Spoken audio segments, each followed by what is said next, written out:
നമസ്കാരം. എല്ലാവർക്കും എൻ്റെ ചെറിയ ഈ വീഡിയോ പ്രോഗ്രാമിലേക്ക് സ്വാഗതം. ഞാൻ ഫ്രാൻസിസ് മാത്യു. തിരുവചനത്തെ ആസ്പദമാക്കി ഇന്ന് എനിക്ക് നിങ്ങളുമായി പങ്കുവയ്ക്കാനുള്ളത് പ്രഭാഷകൻ പുസ്തകം 11-ാം അധ്യായത്തിലെ 22-ാമത്തെ തിരുവചനമാണ്. അത് സത്യദൈവ ഭക്തർക്ക് കിട്ടുന്ന ഏറ്റവും വിലമതിപ്പുള്ള അമൂല്യമായ സമ്മാനം എന്താണ് എന്ന വിഷയത്തെക്കുറിച്ചാണ്. സത്യദൈവ ഭക്തർക്ക് ലഭിക്കുന്ന പരിശുദ്ധവും അനശ്വരമായ അമൂല്യമായ ഒരു സമ്മാനമുണ്ട്. അത് എന്താണ് എന്നാണ് ഇന്ന് എനിക്ക് നിങ്ങളുമായി പങ്കുവയ്ക്കാനുള്ളത്. അതിൻ്റെ മറുപടിയാണ് പ്രഭാഷകൻ്റെ പുസ്തകം 11-ാം അധ്യായത്തിലെ 22-ാമത്തെ തിരുവചനം നമുക്ക് നൽകുന്നത്. അതെങ്ങനെയാണ്?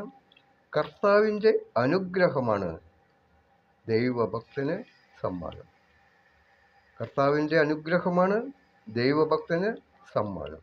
ഇതാണ് ഏറ്റവും വിലമതിപ്പുള്ള ദൈവത്തിൽ നിന്ന് കിട്ടുന്ന സമ്മാനം. അത് ദൈവഭക്തന്മാർക്ക് മാത്രമേ ലഭിക്കുകയുള്ളൂ.